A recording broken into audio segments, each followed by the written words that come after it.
My name is Brooks. I run a brand called Nowhereland, and this is episode 3 of Going Nowhere.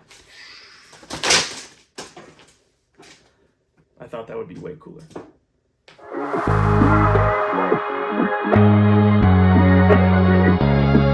Today we are talking all things stickers. It is by far one of my favorite products to not only design and make, but also buy from other artists and companies.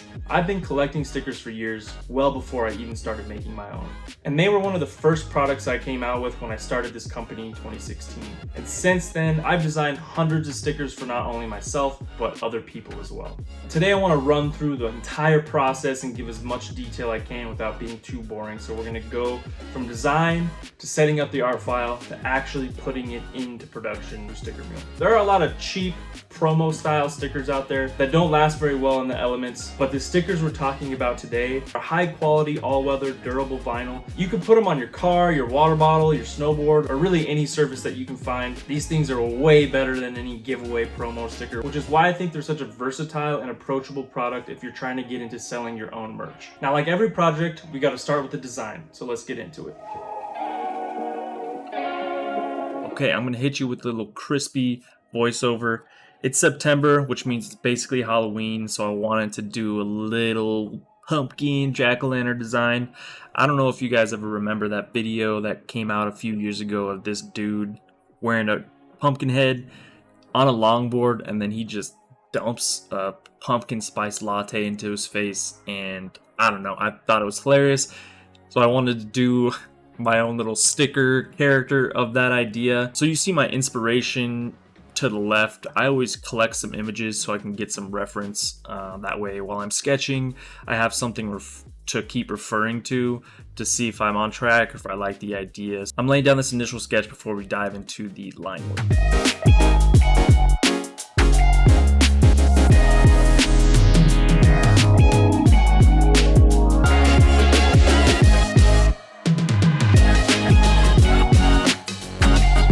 Once we get into this line work, I drop the opacity of my initial sketch so I can draw in black on top of it. And this stage, I'm really trying to clean up all the areas of my sketch so I can dial in the line work, which gives me a nice area to color within. I'm gonna peace out, I'm gonna let you finish the line work, and I'll meet you back when we start with the color.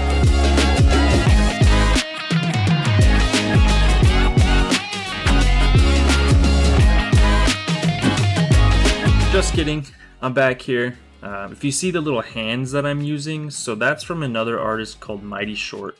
He sells this character design bundle that gives you all these different positions of these kind of cartoon hands and feet.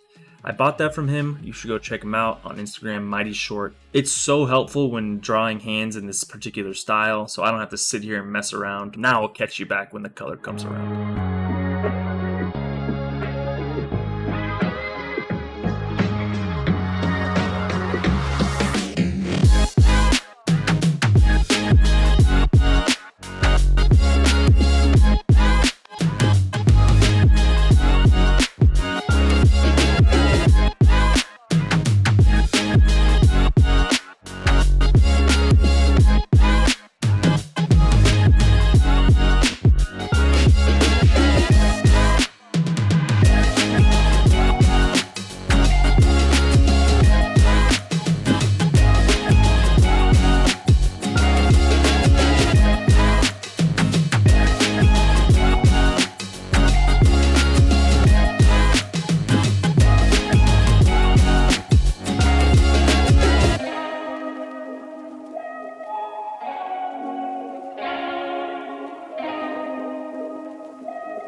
Okay, so you saw right there, we had the line work done. Now we just filled the shape and we are pulling color reference from my inspiration photos and then tweaking them slightly to get them where I want them. And in this first phase, I'm just blocking in colors to get an idea of how I want the color palette to work out. And then I'll come back and I'll add in the details with the highlights and the shadows.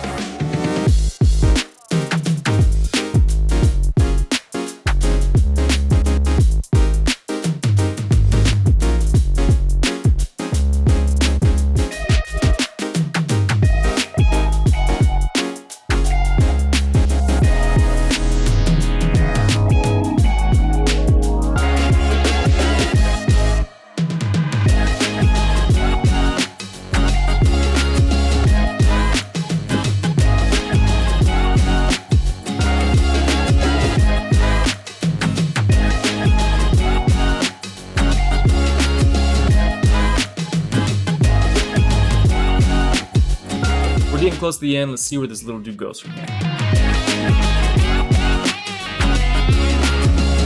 Now that we have the design all done, it's looking nice and crispy. Our next step is to set it up for production. From here, we have our Photoshop file open. I'm going to merge my art. I'm going to delete all the other layers that I don't need. I'm going to crop my artboard to the height and width of my piece of art. So now we have this nice transparent box around the piece. We're going to go to File, Export As. We want to save this as a transparent PNG. I'm going to hit Export. We're going to save that in whatever folder you want to save it in. Now that we saved out our Photoshop file as a PNG, we're going to switch over to Illustrator. I have this kind of mega file, if you will, that I keep groupings of 30 designs within, and I use this to set up my designs for sticker production. So we're going to import the pumpkin skater design into Illustrator. We're going to go to File, Place.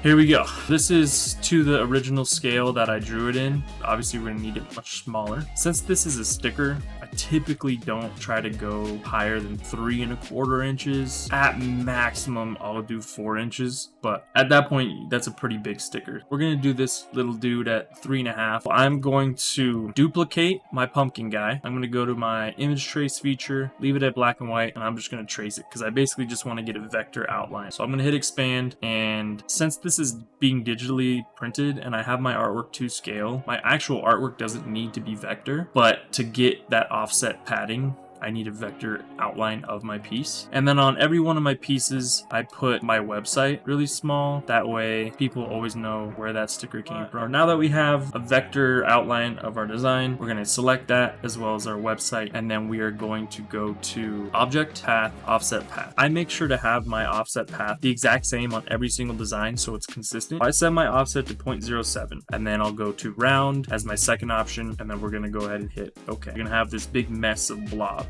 We're going to go to the bottom right to our Pathfinder and hit Unite, and that's going to merge all those shapes together. We're going to take that shape and drop it to the layer underneath. Now we're done with this vector outline. We don't need this piece anymore. So we're going to delete that. Now you see all these like holes and gaps. The die cut isn't going to be able to cut those little shapes out. So we're just going to go ahead and fill those in. That way it's just one big continuous white shape. The next step is we have to copy this white outline to get the actual cut path. We're going to hold Option and drag up and copy it. So now it's on top of our art. So if you see this other sticker here, it has this nice magenta line. So that's going to be the cut path. Eyedropper that, and it's going to make our line, instead of being white, it's now the same magenta line. I think this design is good to go. We are ready to submit it to the printer and start the production process. We have the art file all set up, ready to go. So the next step is to move into production. Now when we get to this point, there are so many different sticker manufacturers out there, it's kind of hard to decide who to go with. In this particular case, I'm going to be talking about Sticker Mule. They're the ones that I've used the most, and I think their ordering process and how fast their turnaround time is makes up for their higher price point. They're super durable, all-weather UV coated, and they've lasted longer than most other stickers that I've tried. In the description below, I'm going to link a bunch of other sticker manufacturers that I've used in the past. That way you can check them out yourself and do some research and see which one works best for you. So if there's a sticker company that you've used that you really like, go ahead and leave a comment. That way we can have this ongoing list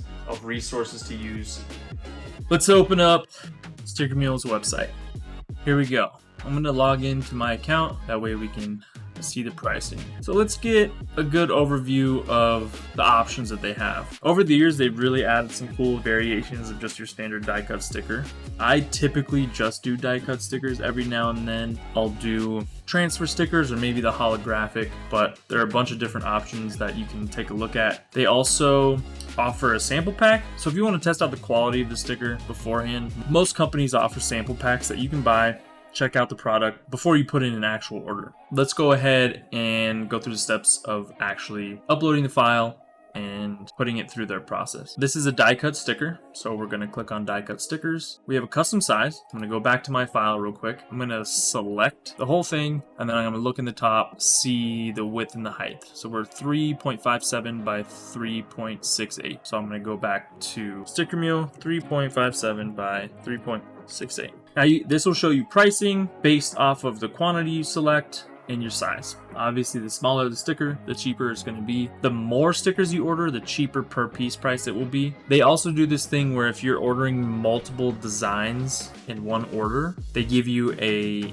price discount overall. I'm typically ordering 10-20 different designs just to get that per piece price down. Around $1 is kind of my ideal setup. That way I can factor in selling to wholesale and then selling direct to customer. We got the size. We'll just go ahead and leave 50. If you want a custom quantity, it has to be in increments of 10, but the lowest you can order is 10. We'll hit continue on this. I'm not actually placing an order, so it's not a big deal. The cool thing though, I will say, as you can see here, it says use a previous design. Every design that you upload and put through their full order process, they save, which makes it nice and easy for reordering. But since this is a new file, we're gonna go to choose file, and then we're going to find our art file, which will be under stickers. We're gonna hit open. It's going to upload it. So we're gonna hit continue. Now that's gonna take us to actually checking out. Okay, I changed my mind. I went ahead and just placed an order. That way you can see the full process of what the proof will look like. Your order is confirmed. Expect your proof within the next 4 hours. For you, that's probably gonna be just a couple seconds. So it said it'd take up to 4 hours. It's literally been about 10 minutes since I clicked order. So like I said, super fast and efficient. I got the email. We're gonna go ahead and click on review your proof. That's gonna take us to this bad boy. If they do have any notes or anything, they would put it down here. But as you can see, this was their digital proof. They smoothed out and had to round out a lot of those hard edges that I had, which is understandable. The cutting machine can only make so many tight curves. I am going to make an edit though. This bottom left, I don't know what this little bump out is, but I'm going to go ahead and ask if they can remove that. So we go to here, request changes. I'm going to type in my request, hit submit, and hopefully they get back to me with a new proof, and then we can see how that one looks. And we're back. And 5 minutes later, they have a new proof for me to review. Let's give it a look-see. Review proof. And they fixed it. I was basically referring to the first proof had this weird little bump out in the bottom left. I don't know where that was from. This looks good to me. This is your last chance. Any changes happen now. Once you hit approve, there's no going back. It's in production. So make sure you take some time and really evaluate if this is good to go. You can also view it light or dark background if that's something that makes a difference to you. But I like this, so I'm gonna hit approve, and it even gives you one last chance to make sure you're happy with it. Please review carefully. Changes cannot be made after approval. I took the time. I'm happy with this. I'm gonna go ahead and hit start production. Processing payment, and boom, we are done. That was it. From design to setting up the art file to ordering the actual stickers, here it all is. Now, Wednesday, September 14th, I should have the stickers. Obviously, September 14th is after the date that this video is coming out, so I do not have the stickers on hand, but they are in transit. But I do have some other stickers to kind of show you the before and after, the digital and the real time. So if you don't like going through the whole process, here's an easier way to have stickers made. You can actually just grab them right off the computer screen like this. This way saves you so much more time. You don't have to go through it, and practically free. You can just grab it right off your computer screen. Thanks for watching this video. Whether you decide to go through the whole sticker making process or you decide to just grab it right out of your computer screen, I hope you found this video informational or entertaining. Like I said, stickers are one of my favorite products to design for and make. If you want to do a sticker trade, slide into those DMs or leave a comment. If you have any questions, I'd be happy to answer them. I want this to be an ongoing resource for people that are looking to get into selling and making stickers of their own. Like, subscribe, comment, hit the notification bell. The pumpkin sticker that we made today is going to be up on my website along with a bunch of other designs. Link is in the description below, and I'll catch you in the next one. Thanks.